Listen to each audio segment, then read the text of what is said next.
Sermon pour ceux qui sont devenus nos partenaires. De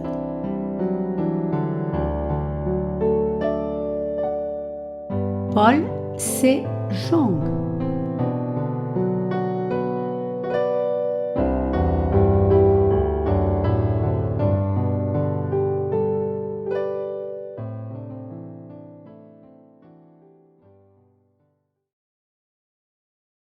Ceux qui entrent par la porte étroite et ceux qui entrent par la porte large.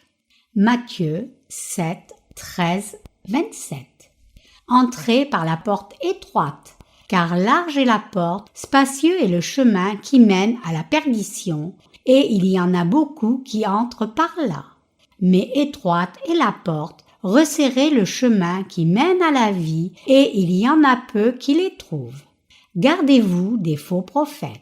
Ils viennent à vous en vêtements de brebis, mais au-dedans ce sont des loups ravisseurs. Vous les reconnaîtrez à leurs fruits. Cueille-t-on des raisins sur des épines ou des figues sur des chardons? Tout bon arbre porte de bons fruits, mais le mauvais arbre porte de mauvais fruits. Un bon arbre ne peut porter de mauvais fruits, ni un mauvais arbre porter de bons fruits. Tout arbre qui ne porte pas de bons fruits est coupé et jeté au feu. C'est donc à leurs fruits que vous les reconnaîtrez. Ceux qui me disent « Seigneur, Seigneur » n'entreront pas tous dans le royaume des cieux, mais celui-là seul qui fait la volonté de mon Père qui est dans les cieux. Plusieurs me diront en ce jour-là « Seigneur, Seigneur, n'avons-nous pas prophétisé par ton nom ? N'avons-nous pas chassé des démons par ton nom, et n'avons-nous pas fait beaucoup de miracles par ton nom? Alors je leur dirai ouvertement, je ne vous ai jamais connu, retirez-vous de moi, vous qui commettez l'iniquité. C'est pourquoi, quiconque entend ces paroles que je dis et les met en pratique sera semblable à un homme prudent qui a bâti sa maison sur le roc. La pluie est tombée, les torrents sont venus, les vents ont soufflé et se sont jetés contre cette maison. Elle n'est point tombée parce qu'elle était fondée sur le roc. Mais quiconque entend ces paroles que je dis et ne les met pas en pratique sera semblable à un homme insensé qui a bâti sa maison sur le sable. La pluie est tombée, les torrents sont venus, les vents ont soufflé et ont battu cette maison. Elle est tombée et sa ruine a été grande. Nous venons de lire Matthieu 7, 13, 27 comme passage des Écritures d'aujourd'hui. Comme c'est écrit ici, il y a effectivement beaucoup de faux prophètes en ces temps. Ils sont si prévalents de nos jours que ce n'est pas une exagération de dire que la plupart des dirigeants chrétiens sont de faux prophètes. Et ces gens propagent sans honte de gros mensonges. Le Seigneur dit en Matthieu 7, 13, 14 « Entrez par la porte étroite, car large est la porte, spacieux est le chemin qui mène à la perdition, et il y en a beaucoup qui entrent par là. Mais étroite est la porte, resserré le chemin qui mène à la vie, et il y en a peu qui les trouvent. » La porte qui conduit à la destruction est effectivement large et le chemin est grand. Il y a tant de gens qui entrent par cette porte car il y a nombreux faux prophètes dans ce monde qui déroutent ces gens vers la porte de la destruction. Ces faux prophètes sont si déterminés et sûrs qu'ils n'essaient même pas de découvrir la volonté de Dieu, mais plutôt sont convaincus que leur propre interprétation de la Bible est correcte. Ces gens conduisent tous ceux qui les suivent inexorablement vers la porte de la destruction sans même considérer la possibilité qu'ils puissent avoir complètement tort. Et ils sont plutôt forts pour le faire tout en obtenant une richesse mondaine et la célébrité. Les faux prophètes d'aujourd'hui conduisent beaucoup de gens à la porte de la destruction si fermement et inexorablement à cause de ce qu'ils ont appris de leurs prédécesseurs et des enseignants théologiques qui ont posé le fondement pour que les faux prophètes viennent. Comme ces théologiens qui ont formé les dirigeants chrétiens d'aujourd'hui n'ont été défiés par personne, ils ont de même conduit beaucoup de gens vers la porte de la destruction. Puisque cette porte large est faite de pensées humaines, ceux qui ont la pensée charnelle ont une grande confiance et entreront là sans hésitation.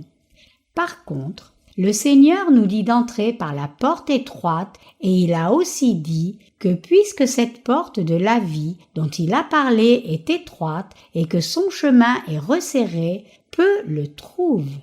La porte qui conduit à la vie est effectivement si étroite que peu y entrent et son chemin est si extrêmement resserré que peu s'y embarquent. Par conséquent, il y a même des gens qui, bien qu'ayant reçu la rémission des péchés, non seulement hésitent à s'engager sur le chemin de la vie eux-mêmes, mais manquent aussi à conduire les autres à entrer par la porte étroite parce que la porte qui mène à la vie est trop étroite et son chemin trop resserré. Néanmoins, la Bible dit clairement que nous tous devons entrer par cette porte étroite. La porte qui conduit à la vie est effectivement une porte étroite et son chemin est incroyablement resserré. C'est pour cela que le Seigneur a dit que peu la trouvent vraiment. Le chemin de la vie est comme une route incertaine bâtie au sommet d'une falaise. C'est une route périlleuse où le moindre faux pas peut faire plonger dans le fossé pour une mort certaine. Ce chemin est exceptionnellement resserré. Puisque ce chemin est si resserré et dangereux, peu veulent s'y embarquer. Par contre, le chemin sur lequel les faux prophètes conduisent est si large qu'il y a nombreuses personnes qui marchent sur ce chemin. Il est donc très important de saisir correctement ce que le Seigneur nous enseigne ici dans le passage des Écritures d'aujourd'hui et ce qui arrivera finalement à tous ceux qui s'embarquent sur ce chemin large. Réfléchissons à la porte large. Quand nous lisons Matthieu 7, 15-20, nous voyons le Seigneur commencer à nous enseigner en nous avertissant sur les faux prophètes et puis expliquant comment nous pouvons les discerner. Lisons ce passage et voyons ce que le Seigneur a dit. Gardez-vous des faux prophètes. Ils viennent à vous en vêtements de brebis, mais au-dedans ce sont des loups ravisseurs. Vous les reconnaîtrez à leurs fruits. Cueille-t-on des raisins sur des épines ou des figues sur des chardons? Tout bon arbre porte de bons fruits, mais le mauvais arbre porte de mauvais fruits. Un bon arbre ne peut porter de mauvais fruits, ni un mauvais arbre porter de bons fruits. Tout arbre qui ne porte pas de bons fruits est coupé et jeté au feu. C'est donc à leurs fruits que vous les reconnaîtrez. Matthieu 7, 15, 20. Le Seigneur nous a dit clairement ici de prendre garde à ces faux prophètes. Il dit aussi que même si ces faux prophètes viennent à nous dans un habit de brebis, ce sont en fait des loups ravisseurs. Cela signifie que les faux prophètes se déguisent extérieurement pour apparaître nobles et pieux, mais en réalité, ils sont juste obsédés par les richesses mondaines et la célébrité, et ils volent leurs disciples en disant des mensonges comme s'ils disaient la vérité. Mon but dans le sermon d'aujourd'hui n'est pas de discréditer les pasteurs de renommée mondiale, mais c'est de rendre témoignage de la parole du Seigneur véritablement et précisément.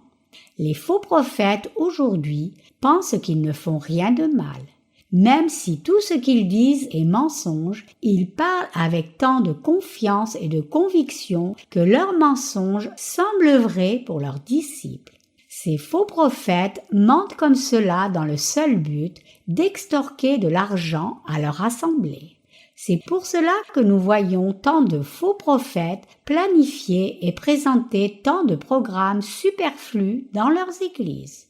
Par exemple, Ils sponsorisent souvent des voyages missionnaires de courte durée, mais en réalité, ils utilisent juste ces occasions pour exploiter le temps et l'argent de leur assemblée.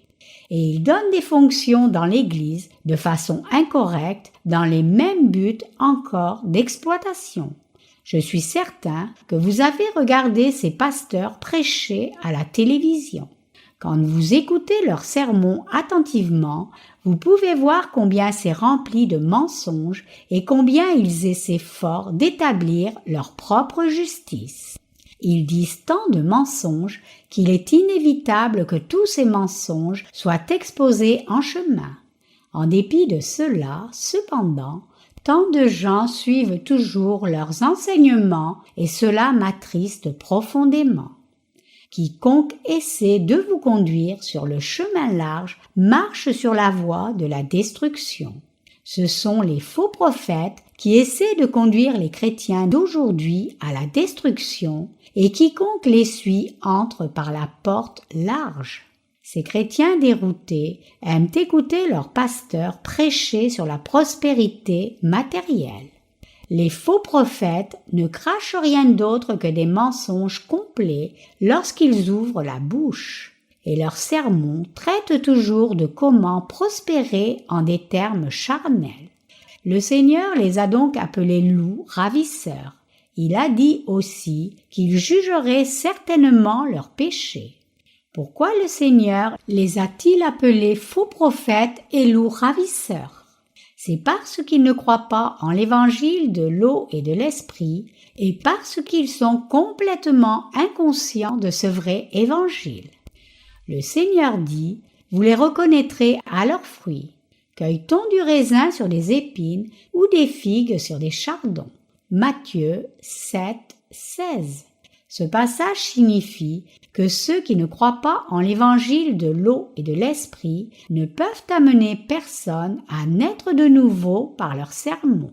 Autrement dit, tout pasteur qui ne croit pas en l'évangile de l'eau et de l'esprit lui-même ne peut pas conduire son assemblée sur le chemin étroit.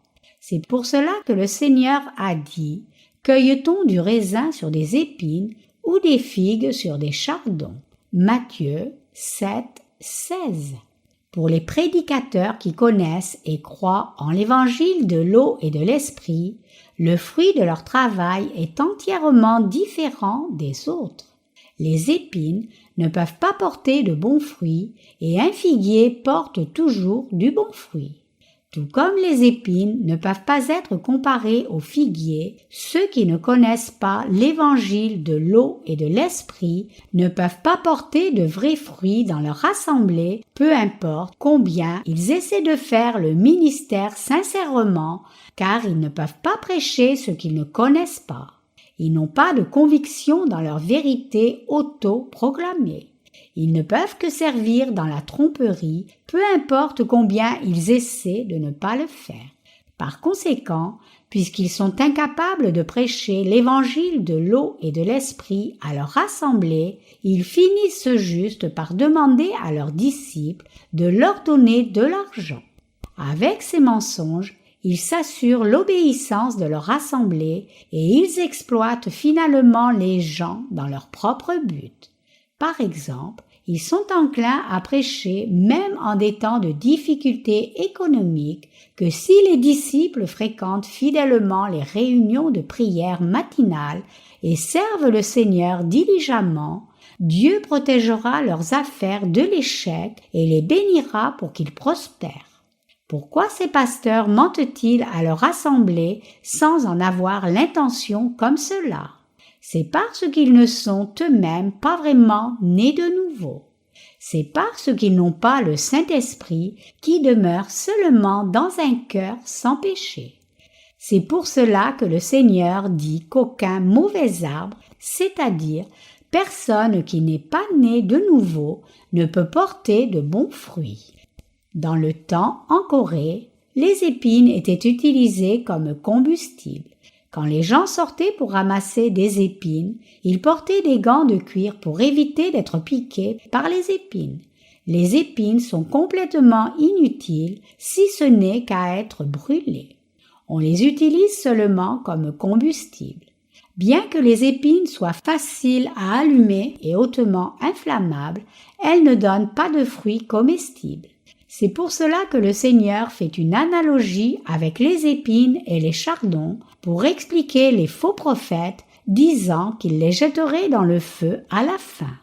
Ici, le Seigneur parle en fait des serviteurs de Satan dans son analogie. Peu importe combien ces serviteurs de Satan veulent faire de bonnes choses, prêcher un sermon vraiment digne, chérir les autres, les faire naître de nouveau et les conduire vers le ciel, ils ne peuvent faire aucune de ces choses. Pourquoi en est-il ainsi? C'est parce qu'ils ne sont eux-mêmes pas nés de nouveau et donc ils n'ont pas le Saint-Esprit dans leur cœur. Ce n'est pas nécessairement parce qu'ils n'ont pas le désir de se consacrer à leur ministère. Plutôt, ils ne peuvent pas faire le ministère correctement, même s'ils le veulent, parce qu'ils ne connaissent pas l'évangile de l'eau et de l'esprit. En d'autres termes, ces pasteurs ne peuvent pas servir correctement, peu importe combien ils essaient. Après tout, comment quelqu'un qui ne connaît ni ne croit l'évangile de l'eau et de l'esprit peut-il prêcher cet évangile à quelqu'un d'autre? Le Seigneur dit ainsi: un bon arbre ne peut pas porter de mauvais fruits, ni un mauvais arbre porter de bons fruits. Matthieu 7, 18. Ce passage implique que même si vous étiez des épines, si vous devenez un bon arbre, en apprenant l'évangile de l'eau et de l'esprit et y croyez, vous pouvez alors désormais porter du bon fruit grâce à cette foi. Mais si vous restez toujours un mauvais arbre, alors vous ne pouvez que porter du mauvais fruit. Ces faux prophètes seront rejetés par Dieu à la fin parce qu'ils s'attachent avec entêtement à leur statut actuel d'épines et de chardons spirituels. C'est absolument inévitable. Ces gens ne peuvent pas servir correctement, peu importe combien ils essaient. Donc, seuls de bons arbres portent de bons fruits et les mauvais arbres de mauvais fruits. Et quiconque mange ce bon fruit porté par un bon arbre ne mourra jamais. Les faux prophètes, par contre, n'ont jamais été de bons arbres dès le début, et donc ils ne peuvent porter aucun bon fruit indépendamment du fait qu'ils essaient. Qu'est-ce que le Seigneur fera à ces arbres alors? Il les jettera dans le feu à la fin, comme il a dit. Tout arbre qui ne porte pas de bons fruits est coupé et jeté au feu. Matthieu 7, 19. Comment pouvez-vous alors discerner ces faux prophètes des vrais prophètes? Vous pouvez les discerner à leurs fruits, tout comme le Seigneur a dit. Ainsi, vous les reconnaîtrez à leurs fruits. Matthieu 7, 20. Comment pouvons-nous savoir si nous sommes réellement le peuple de Dieu? Vous ne savez pas si des gens sont ou pas serviteurs de Dieu, ses saints ou ses ouvriers, juste parce qu'ils prétendent l'être eux-mêmes. Mais vous le découvrez en regardant quel évangile ils connaissent et croient. Nous avons prêché l'évangile de l'eau et de l'esprit ici et à l'étranger par notre ministère de la littérature et grâce à nos livres, beaucoup de gens ont été sauvés en croyant en ce vrai évangile dans leur cœur et certains nous ont envoyé leur témoignage de salut.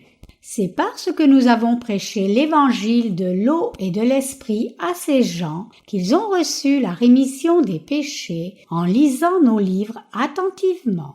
Dans leur témoignage, ils disent qu'ils sont débordants de joie et reconnaissants que leur péché est disparu de leur cœur. Tout ce temps, ces gens pensaient qu'ils étaient bons, des chrétiens sincères, mais une fois qu'ils ont réalisé la vérité de l'évangile de l'eau et de l'esprit, ils ont confessé que ce qu'ils croyaient n'était pas la réelle vérité. Nous pouvons voir maintenant que ces gens sont le peuple de Dieu né de nouveau en regardant à leur témoignage et aux fruits de leur foi. Comme nous leur avons prêché l'évangile de l'eau et de l'esprit, ils prêchent aussi le même évangile aux autres et par leurs fruits, nous pouvons voir qu'ils sont effectivement devenus le peuple de Dieu. Le Seigneur a dit « Vous les reconnaîtrez à leurs fruits ». Matthieu 7, 20.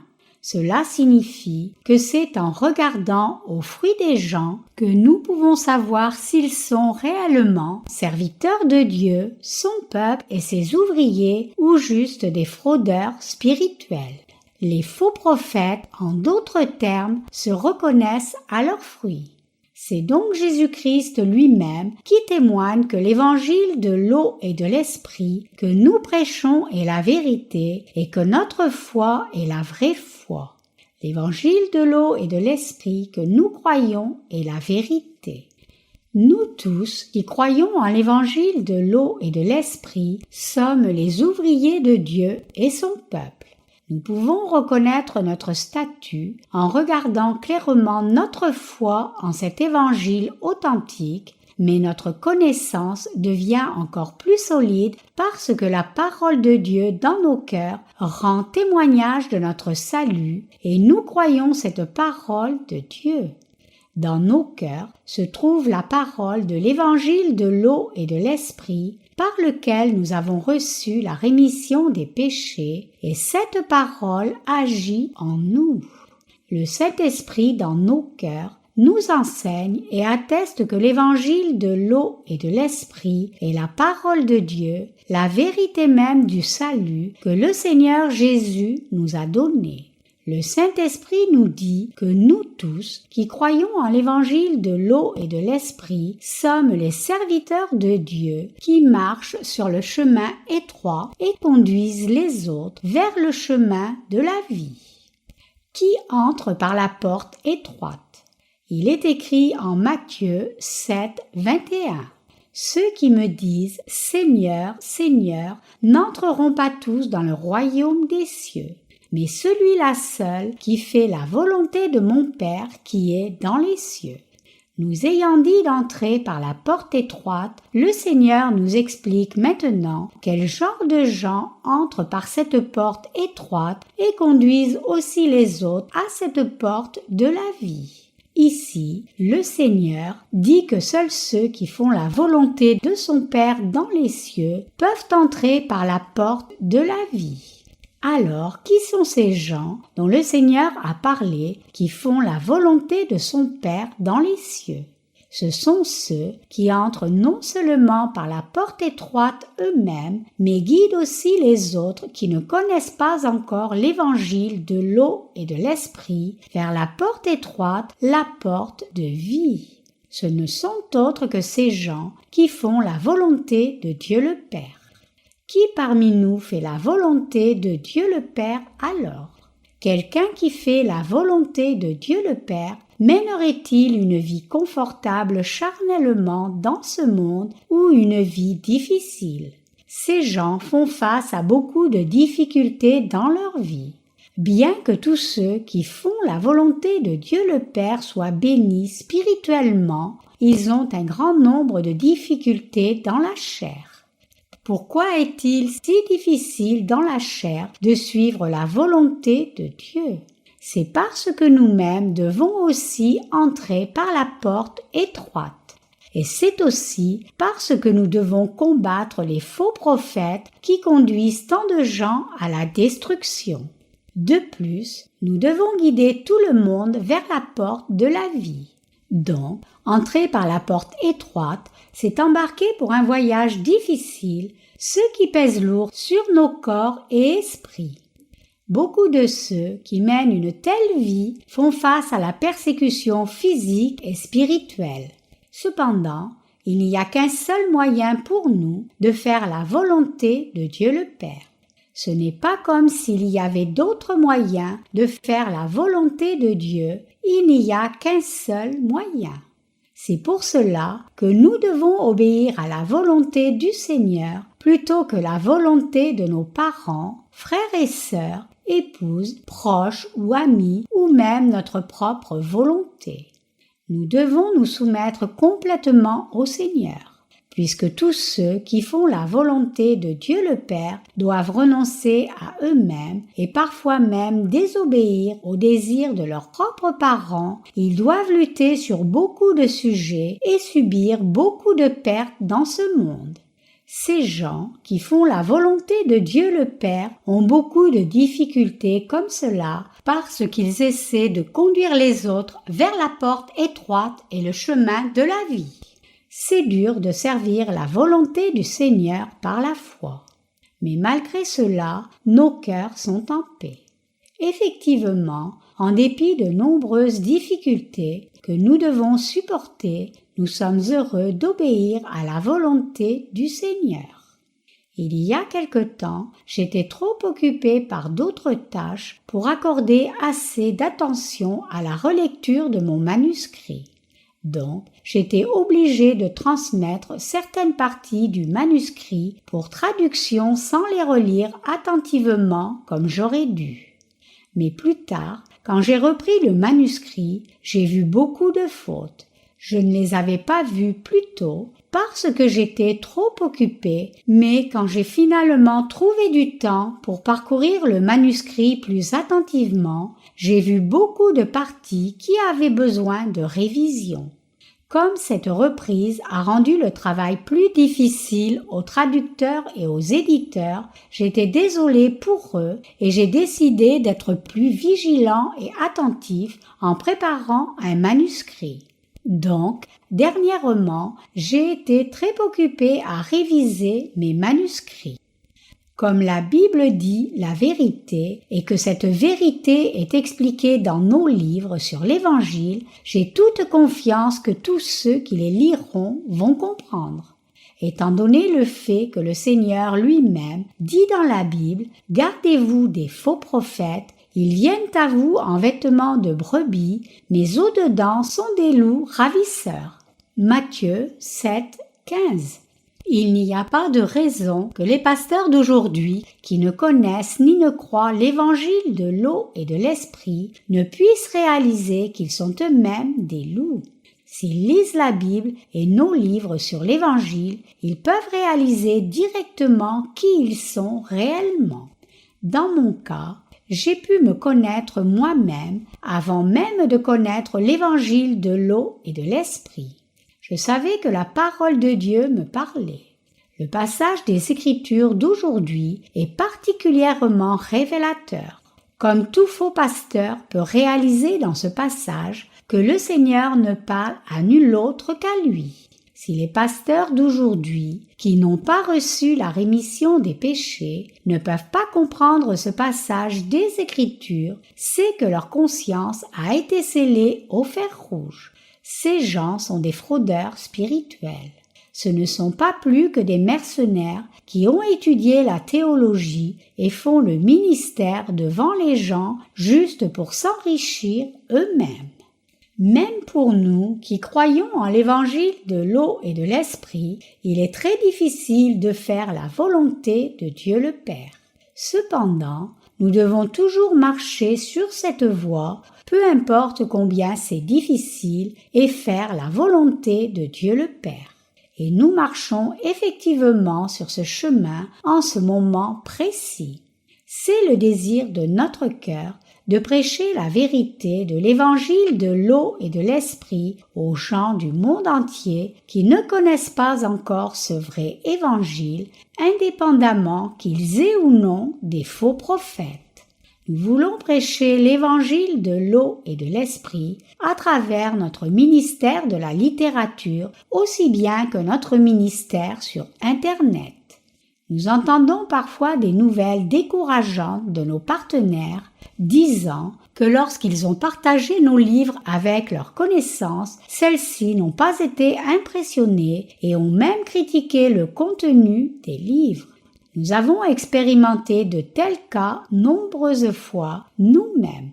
Même si ceux qui ne croient pas en l'évangile de l'eau et de l'esprit ridiculisent souvent et se moquent de ceux qui y croient, certaines personnes comprennent l'évangile que nous prêchons et reçoivent la rémission des péchés en croyant. Comme nos partenaires à l'étranger ont été sauvés de tous leurs péchés En croyant en l'évangile de l'eau et de l'esprit à travers nos livres, ils pensent que les autres seront aussi sauvés et joyeux s'ils leur partagent nos livres aussi. Donc, puisqu'ils partagent nos livres avec ceux qui sont autour d'eux dans une haute expectative, leur déception peut aussi être grande. Cependant, vous et moi ne sommes pas déçus par une si petite résistance parce que nous avons déjà expérimenté de plus grandes déceptions nombreuses fois auparavant. Quand nous prêchons l'évangile de l'eau et de l'esprit, nous ne nous soucions pas à l'avance que les gens croient ou non, plutôt, nous prêchons l'évangile pour leur donner l'occasion de voir et de croire. Donc, ceux qui croient en l'évangile de l'eau et de l'esprit reçoivent la rémission des péchés et obtiennent leur salut au moyen de cette foi, mais ceux qui ne croient pas en cet évangile ne sont pas sauvés. De temps en temps, nous entendons des gens dire qu'ils ont reçu la rémission des péchés en entendant et en croyant en l'évangile de l'eau et de l'esprit à travers nos livres et que maintenant, ils voudraient venir en Corée témoigner devant nous. Mais je n'aime pas ces gens-là. Ils veulent souvent de l'argent de notre part. Après avoir fait tout le voyage en avion vers ici, à partir de lieux éloignés, ils veulent que nous payions leur vol et font d'autres demandes financières variées. Il y a un certain pasteur des Philippines qui nous a fait cela quand il est venu ici. Donc, je n'aime pas ce genre de gens. Bien sûr, nous sommes heureux d'avoir des nouvelles de tous ceux qui ont reçu la rémission des péchés à travers notre ministère de la littérature, mais nous préférerions beaucoup que ces nouveaux saints demandent davantage de livres et les partagent avec leurs concitoyens pour prêcher l'Évangile plutôt qu'ils ne viennent ici en Corée ou ne nous invitent dans leur pays. Après tout, nous sommes tous assez occupés comme cela. Mais trop de gens dans les communautés chrétiennes aujourd'hui essaient de tirer avantage les uns des autres comme cela pour leur propre gain financier. Quand les missionnaires coréens vont à l'étranger, ils sont souvent accueillis chaleureusement, mais certains locaux ont des motivations autres. Tout le monde n'est pas comme cela. Mais peu sont sincères et les autres veulent juste servir leurs propres intérêts. C'est pour cela que le ministère de la littérature est le meilleur moyen de prêcher l'Évangile dans le monde entier. Ceux qui sont convaincus que la parole de Dieu dans nos livres est correcte y croient, alors que ceux qui pensent que cette parole de Dieu est fausse ne vont simplement pas croire. C'est aussi simple que cela. Est-ce que j'ai l'air trop indifférent? Mais que pouvons-nous faire de plus quand quelqu'un refuse de croire? Dans le passé, je prêchais l'évangile de l'eau et de l'esprit directement en visitant des pays comme la Russie, la Chine, Taïwan et le Japon, et il y a des gens qui sont venus à la foi en cet évangile à travers nos voyages missionnaires. Mais j'ai aussi été ignoré nombreuses fois et entendu beaucoup de choses sales, et c'est pour cela que j'ai décidé de prêcher l'Évangile par le ministère de la littérature.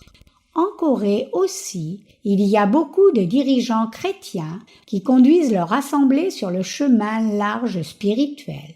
Il y a aussi beaucoup de faux pasteurs et de faux théologiens dans les communautés chrétiennes du monde entier, et ces gens sont des menteurs dans le royaume des cieux, et ce sont des fraudeurs spirituels. Si nous devions les appeler charlatans spirituels face à face, ils réagiraient sans doute mal, peut-être même qu'ils réagiraient violemment. Donc, il est mieux pour moi de prêcher l'Évangile à travers mes écrits. Rien d'autre que le jour du jugement du Seigneur n'attend tous les faux prophètes. Qu'arrivera-t-il à tous les faux prophètes au jour du jugement? Lisons Matthieu 7, 22, 23 ici. Plusieurs me diront en ce jour-là, « Seigneur, Seigneur, n'avons-nous pas prophétisé par ton nom? N'avons-nous pas chassé des démons par ton nom? N'avons-nous pas fait beaucoup de miracles par ton nom? Alors je leur déclarerai ouvertement, je ne vous ai jamais connus. Retirez-vous de moi, vous qui commettez l'iniquité. Quand le jour du jugement de Dieu viendra, tous ces faux prophètes seront rejetés par Dieu, même s'ils professent croire en Jésus.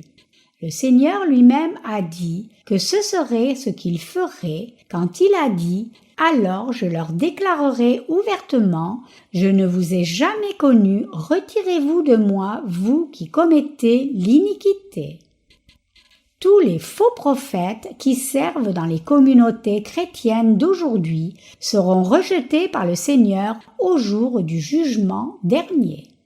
Qu'ont fait ces faux prophètes pendant qu'ils étaient sur la terre? Ils ont prophétisé et enseigné les autres au nom du Seigneur. Ils ont poussé les gens à croire en Jésus et ont enseigné aux disciples les doctrines chrétiennes, expliquant quel théologien a dit quoi et quelle sorte de bénédiction ils recevraient s'ils croyaient en Jésus. Ils ont prétendu que chacun recevrait la rémission des péchés et irait au ciel s'il croyait juste au sang de la croix et faisait des prières de repentance diligemment. Et ils ont prophétisé et chassé des démons au nom du Seigneur. Bien sûr, ce n'est pas une mince affaire de chasser des démons. Mais savez-vous que même un chaman chasse des démons par moment? La capacité de chasser les démons n'est pas quelque chose dont l'on devrait être fier. Pourtant, les faux prophètes d'aujourd'hui ont fait beaucoup de miracles au nom du Seigneur. Ils ont également fait beaucoup de bonnes œuvres dans ce monde. Cependant, le Seigneur dit ici qu'il les jettera tous dehors et leur déclarera « Je ne vous ai jamais connus, retirez-vous de moi, vous qui commettez l'iniquité. » Le Seigneur a montré clairement, avec abondance, que ces faux prophètes ont pratiqué l'iniquité. Le Seigneur est devenu notre Sauveur en venant sur la terre, portant tous nos péchés en étant baptisé par Jean-Baptiste, étant condamné pour nos péchés, en étant crucifié et ressuscitant d'entre les morts. Mais en dépit de cela, les faux prophètes ne croient pas cette vérité du salut et à la place, ils croient en Jésus selon leur propre interprétation et enseignent des faussetés à leurs disciples. C'est pour cela que le Seigneur leur dira « Retirez-vous de moi, vous qui commettez l'iniquité. » Ceux qui pratiquent l'iniquité devant le Seigneur sont ceux qui conduisent les gens sur le chemin large. Ce sont des faux prophètes qui marchent sur le chemin large et loin de faire la volonté de Dieu le Père, ils font complètement l'opposé et dénoncent la volonté de Dieu ouvertement. Les désignant, le Seigneur dit « Parce que vous courez la mer et la terre pour faire un prosélyte, et quand il l'est devenu, vous en faites un fils de la géhenne 2 fois plus que vous. » Matthieu 23, 15. Quelle est alors la base sur laquelle tant de faux prophètes donnent des mensonges pareils dans leurs sermons de nos jours?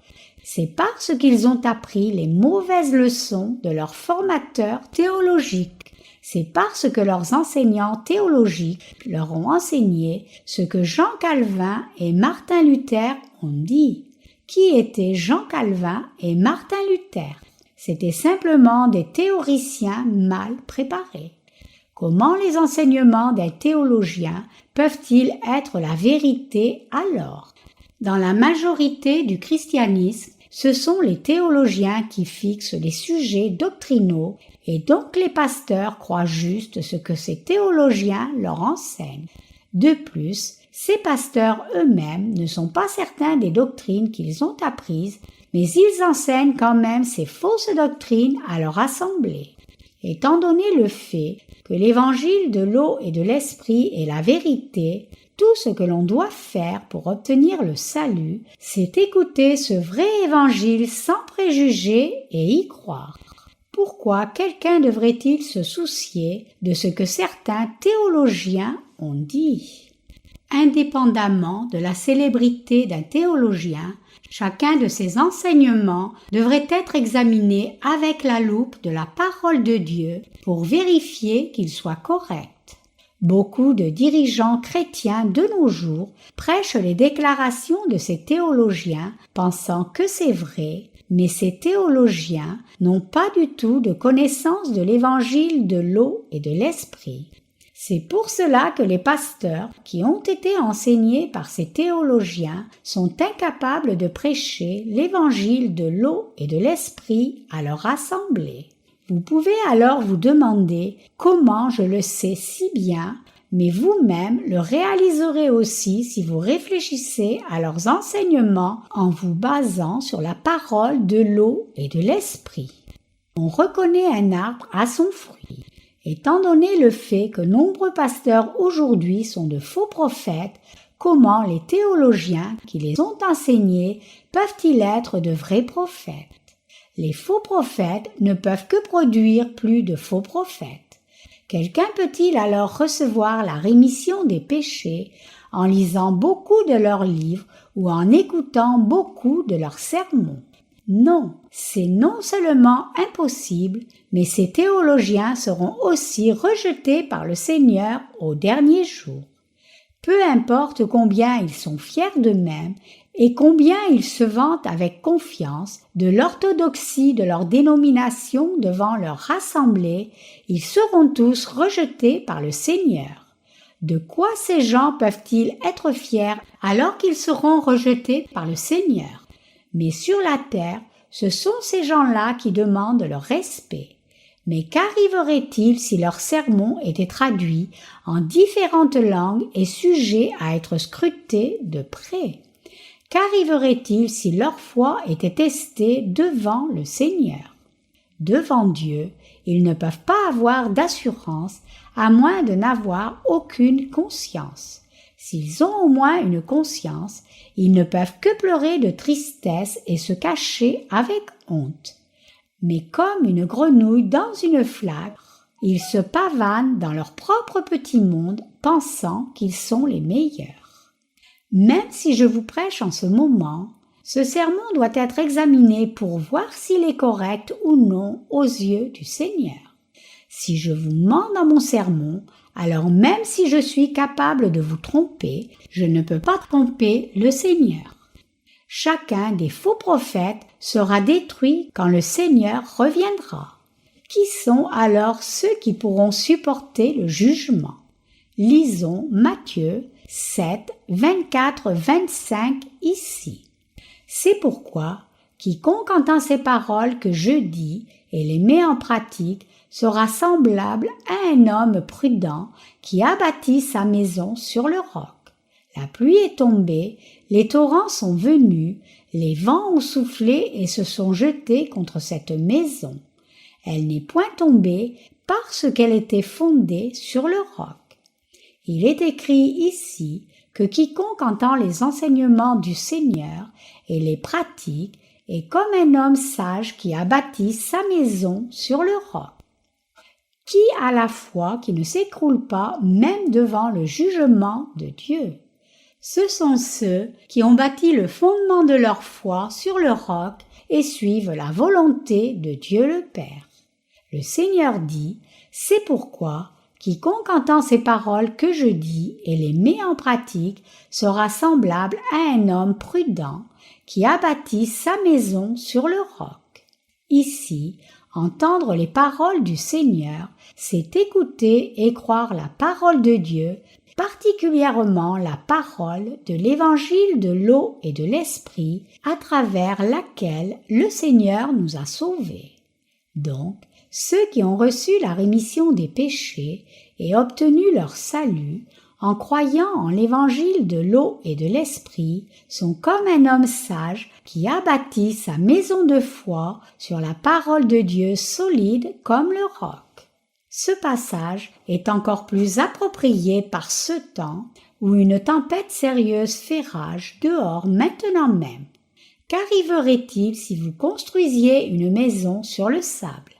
Disons que quelqu'un ait construit une maison à 3 étages et posé la fondation sur le sable au bord de la rivière, alors qu'une autre personne a bâti la même maison sur le roc, posant une ferme fondation pour sa maison.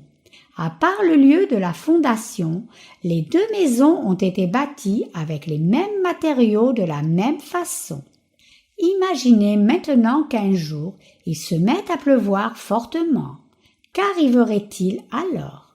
Quand les éclairs frappent et que la pluie tombe, la maison bâtie sur le sable pourrait d'abord résister à la tempête, mais finalement, le sable autour de la maison s'écroulerait en exposant les fondations jusqu'à ce que toute la maison finisse par s'écrouler.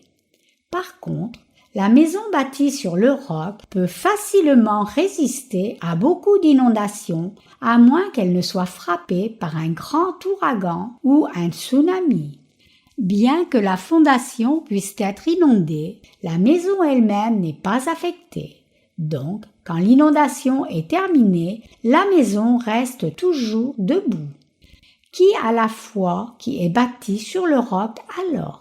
Ce sont ceux qui écoutent attentivement la parole du Seigneur, de l'évangile de l'eau et de l'esprit et la pratiquent par la foi. Ces gens qui pratiquent la parole du Seigneur sont ceux qui non seulement croient en l'évangile de l'eau et de l'esprit, mais aussi qui servent cet évangile authentique par la foi. Donc, leur vie est difficile et dure. Ils doivent supporter beaucoup de douleurs. Ils sont même parfois dénoncés par leur propre mari ou femme et les membres de leur famille. Souvent, ils se trouvent à se demander pourquoi ils doivent vivre comme cela. Cependant, mes chers croyants, ceux qui pourront entrer dans le royaume de Dieu au jour de son jugement sont ceux qui ont bâti leur maison sur le roc. Le roc ici désigne Jésus-Christ et il désigne aussi la parole de l'évangile de l'eau et de l'esprit qu'il a accompli. Donc, ceux qui ont bâti leur maison sur le roc sont ceux qui ont reçu la rémission des péchés en croyant en l'évangile de l'eau et de l'esprit et suivent ainsi le Seigneur.